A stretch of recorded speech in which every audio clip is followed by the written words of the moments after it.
সময় দেখা যায় যে গুগল প্লে স্টোর থেকে আপনি কোনো অ্যাপ ইনস্টল বা ডাউনলোড করতে চাইছেন, কিন্তু সেই অ্যাপগুলি ডাউনলোড হচ্ছে না, এভাবেই ঘুরতে থাকছে বা পেন্ডিং দেখা যাচ্ছে।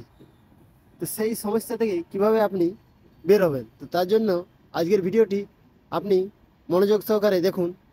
ব্যাকে চলে আসবেন। ব্যাকে আসার পর এই যে প্লে স্টোর যে অ্যাপটি আছে সেই অ্যাপটি ওপেন করবেন।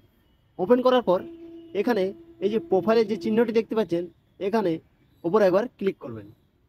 ক্লিক করার পর এখানে নিচে সেটিং যেখানে লেখা আছে তার উপর একবার ক্লিক করবেন। এখানে আপনি নেটওয়ার্ক পারফরমেন্স লেখা আছে তার উপর একবার ক্লিক করবেন। এখানে নিচে দেখতে পাচ্ছেন অ্যাপ ডাউনলোড পারফরমেন্স লেখা আছে, তার উপর একবার ক্লিক করবেন।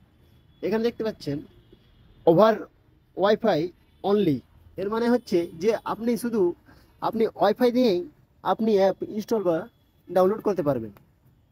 আপনার নেট ফোনের নেট দিয়ে কোনো অ্যাপ ইনস্টল বা ডাউনলোড হবে না।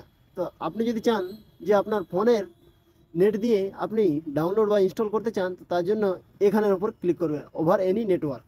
এটির উপর ক্লিক করলে আপনি দুটিতে থেকেই আপনার ফোনে ডাউনলোড করতে পারবেন। আপনি ওয়াইফাই থেকেও ডাউনলোড করতে পারবেন এবং আপনার ফোনে যে নেটটি আছে সেই নেটটি থেকেও আপনি ডাউনলোড করতে পারবেন। তো এই ওপরে অপশানটির উপর ক্লিক করার পর এখানে ওকে যে আছে, তো তারপরে একবার ক্লিক করে দেবেন।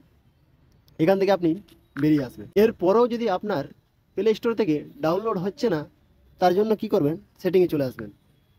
সেটিং আসার পর এখানে নিচে অ্যাপস যেখানে লেখা আছে সেখানের উপর ক্লিক করবেন। ক্লিক করার পর এখানে আপনি গুগল প্লে স্টোরটি ওপেন করে নেবেন।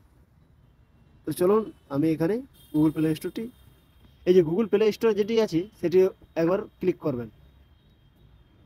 এই যে স্টোরেজ যেখানে লেখা আছে তার উপর একবার ক্লিক করবেন। ক্লিক করার পর এখানে ক্লিয়ার ক্যাচ যেখানে লেখা আছে তার উপর ক্লিক করে আপনি এটি ক্লিয়ার করে নেবেন ডাটাগুলি। তো ধন্যবাদ। ভিডিওটি ভালো লাগলে অবশ্যই একটি লাইক করবেন এবং এমনই ভিডিও পাওয়ার জন্য চ্যানেলটিকে সাবস্ক্রাইব করে রাখবেন। ধন্যবাদ।